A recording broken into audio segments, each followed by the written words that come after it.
ก็ขอสวัสดีด้วยนี่จะมาสอนสมัครเข้าเซิร์ฟMinecraftนะ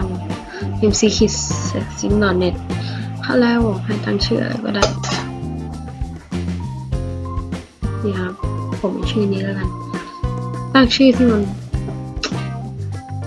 นได้ตัวนี้แหละเราจะทำนี่นะตัวนี้นะครับ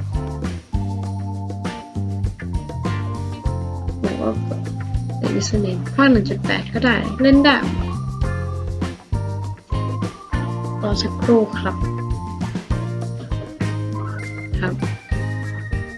นะครับผมมาละ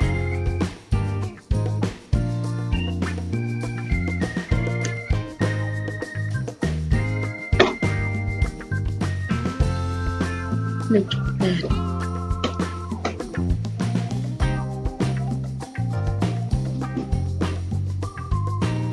ยิงทุกคนอีพี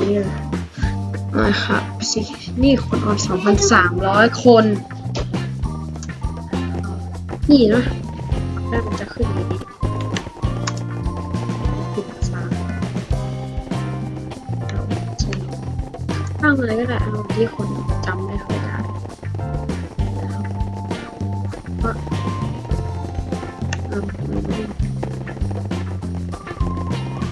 นับชื่อนี้เราติดมาแล้วนี่นะวันนี้ว่านี่เบสบอล1,200เดี๋ยวเขาเล่นเบสบอลนะก็นี่แหละครับผมเข้าง่ายๆ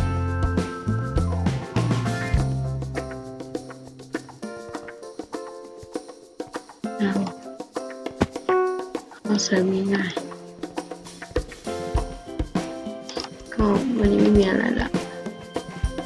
ก็ขอลาไปก่อนสวัสดีครับ